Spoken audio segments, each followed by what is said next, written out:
things and process them and look at them, and then we'll regroup as a group at a later date, sooner than later, and really decide how we can combine each group into one vision statement for us. So thank you for doing that. Thank you for doing all your signs for the animals too.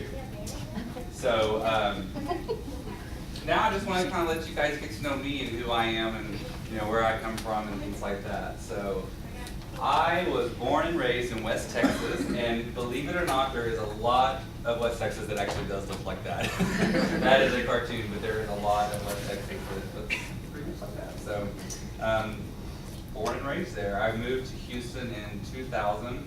I moved to Houston because I really wanted to get in the pediatric world, and I was living in East Texas at the time. And when I graduated from OT school, it was really, really hard to find a job, and especially in pediatrics.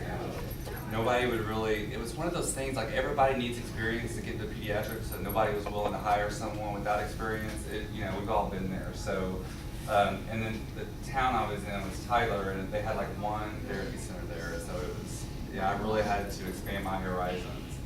And I'll tell you all a funny story about that. I interviewed at Texas Children's, and then I interviewed at Methodist too. And I actually was offered a job at Methodist because, I was an adult OT at that time, so no problem. And then at Texas Children's, she sat there in the interview and told me, she said, "I'm sorry, but I'm gonna be honest with you, you don't have enough experience." And I started crying. I was like, how are people? I had driven all night, and I was just like, really? Could you not tell me that on the phone? Whatever. And so I teared up, and I was like, I just put my heart on the table, and so I was gonna move to Houston and go work for Methodist. Woohoo! Someday I'll get pediatrics. And then 2 weeks before I moved down here, Texas Children's called me and said, you got the job. So, wow! I'm going to use that more often. It was totally heartfelt, but I think it worked. So what do I do for fun? I am a very, very active person. I love to be outdoors. I love to exercise. I love just to push my body to the limits, push my mind to the limits. This is one of the things that I'm focusing on right now. I'm currently training for the MS 150. This will be my 3rd year to do it. So anybody that likes to bike, I'm always loving to be out there, and we can organize cycling rides or anything like that that piques your interest. So that's one of the main things I do in the March, April season. I love to kayak. I love to be on the water. The water is one of my passions. It relaxes me, it calms me, and it's just really what I love. This Life is Good is the sticker on my kayak. It always reminds me of that, and that's kind of my motto when I'm in the kayak. That's how I feel. I just like, life is good. This is why we do it. So, and that's one of my sons, Parker. This was Parker's first time to kayak, and Parker is a very, very cautious individual. He will not go outside by himself sometimes. He is a worrier, and so he didn't know that there were alligators in the lake at the time when he was out there. But I got him in the kayak, and he was just a nervous wreck, but by the end of this thing, he loved it. So it's very exciting for me that both of my kids love to kayak now. So.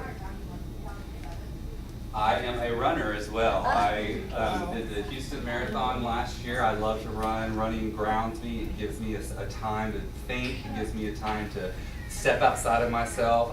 Those of you that may have run, you may know the runner's high. It's that point in your run where you're running and you're just running. There's nothing else in your head. There's nothing else around you. It's just you are running. And that's what I call the runner's high. It's just a great time for me to ground myself. And it's a great way for me to motivate myself too.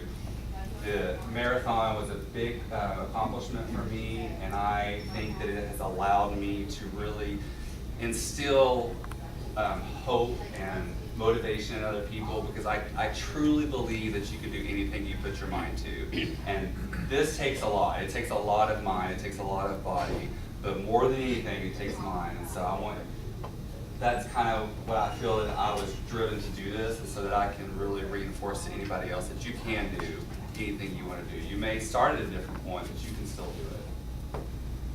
And this is my family. I am Family's very, very important to me. I love them with all my heart. I have two families though. I have my family at home and I have my family at work. And I want you all to know that I really consider you part of my family. And I want you to know me as a family, and I want you guys to feel like I can know you as a family. So I'm here for you. I'm here to talk to you.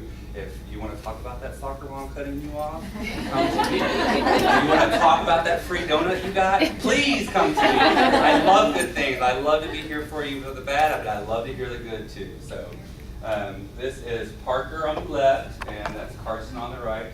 That's my partner Brooke, and my dog Fancher, and that's Macy. Thank you all so much. I know that we are very, very busy. I'm glad y'all took the time out to come here, and you all were invested in what you were doing, and I really appreciate that. I'm excited to be here. I'm excited where we're going, and I want you guys to get on that bus and be excited with me, and I know y'all are. So thank you very much.